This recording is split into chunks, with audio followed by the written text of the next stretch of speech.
Okay, so pag nakikita nyong ganyan ang senyales ng Epson L120 printer, it means ito ay ink pad full or reformat. Today, I'm gonna teach you how to reset a printer.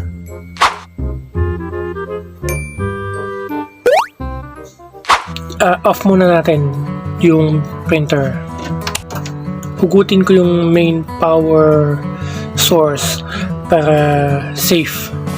Okay, so ingat lang huwag nyong bubuksan ito kung nakasaksak pa sa power kasi delikado. So keep safe. I-disconnect nyo din yung USB na nagko-connect sa laptop or desktop. So ito yun. Yung sa likod ng printer kailangan din natin tanggalin. Okay, so yung tatanggalin natin at saka yung power cord, this one. Okay, and then yung paper tatanggalin din natin. Okay, at the back of the printer you can see a small screw. So kailangan natin ng Phillips screwdriver. This one. Okay. So kailangan muna nating matanggal ito. Kasi nandito sa part na ito yung ink pad na kailangan nating linisin.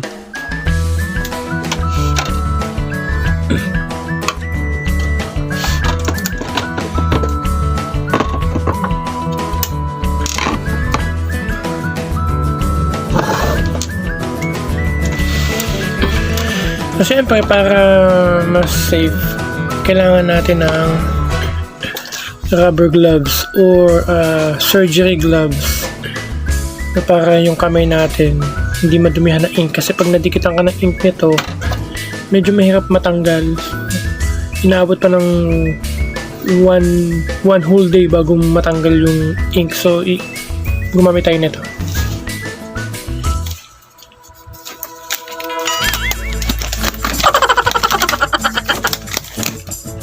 Okay, ready na tayo. Oh no! Okay, ngayon pa lang tayo ready. So, kailangan natin tanggalin yung sa ilalim. Huwag nyo itataob yung printer kasi baka tumapon yung ink to. So, kailangan nakatayo pa din habang tinatanggal yung sa ilalim. Alright, so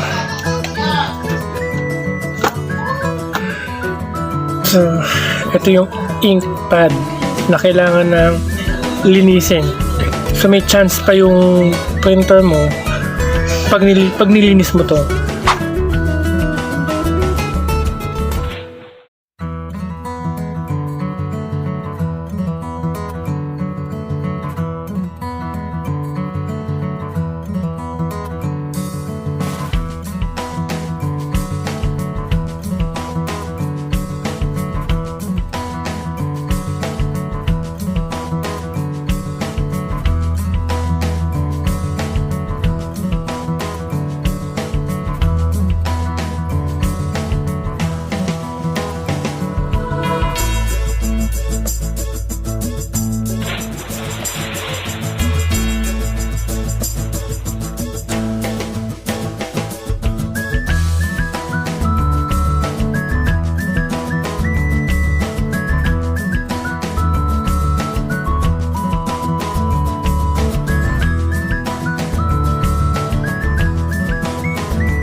这一次我真的睡着了。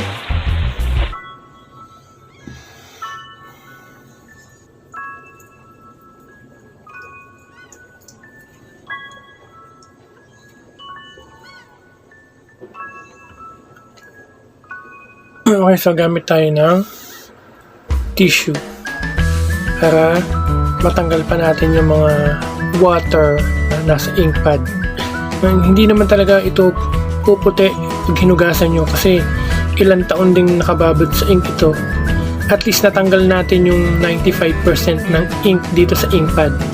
So ang gagawin natin, medyo mamasa-masa pa siya. So dadampian lang natin ng tissue ito para sipsipin pa yung ibang water na nasa loob.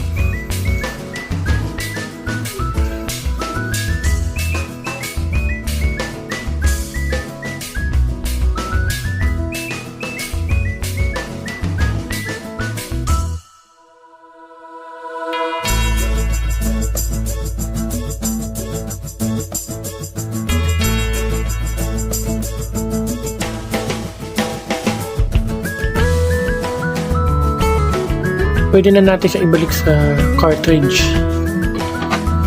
Okay, so ito yung our cartridge. So dapat tinandaan nyo kung paano nyo siya tinanggal kanina. Kasi hindi siya pwede magkapalit-palit.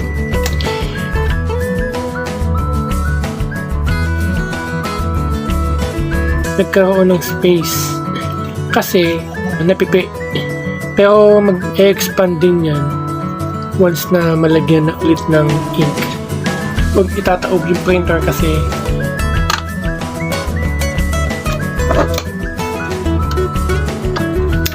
power cord. Ito yung nagko-connect sa laptop and desktop.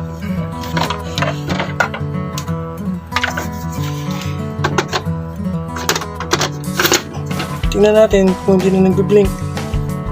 Okay, so kung makikita nyo, nagbi-blink pa din siya. Punta na tayo sa second step. So first, you need to download the Resetter program. Okay. So I have here L120. So L120 Resetter. So eto, open mo ito, yung Resetter program. Okay, so syempre kailangan nakakonect yung printer mo sa laptop bago mo to gawin. Dito sa Epson Adjustment Program, click mo yung Particular Adjustments mode. Okay, tapos punta ka sa Initial Setting. Okay, click mo Initial Setting and then okay. Okay. Okay, so dito tinatanong sa iyo yung product serial number ng printer. So yung product serial number ng printer matatagpuan mo sa likod ng printer na binili mo. So ito yon, yung product key or code. So ito yung itatype mo doon sa hinihingi product serial number. So 10 digits yon. And then click finish. And then after that, proceed ka na sa waste ink pad counter. Okay. Check. And initialize.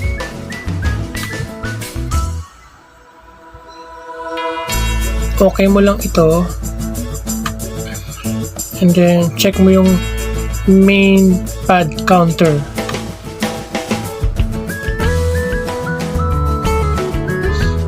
Then initialize.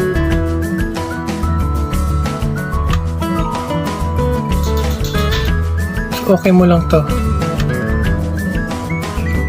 And then i-turn off natin muna yung printer. Siguro mga 3 seconds buksan ulit natin siya. So 1, 2, 3. Okay, so kung mapapansin nyo, hindi na siya bibling ng salitan. Tingnan natin kung magpiprint na nga talaga siya.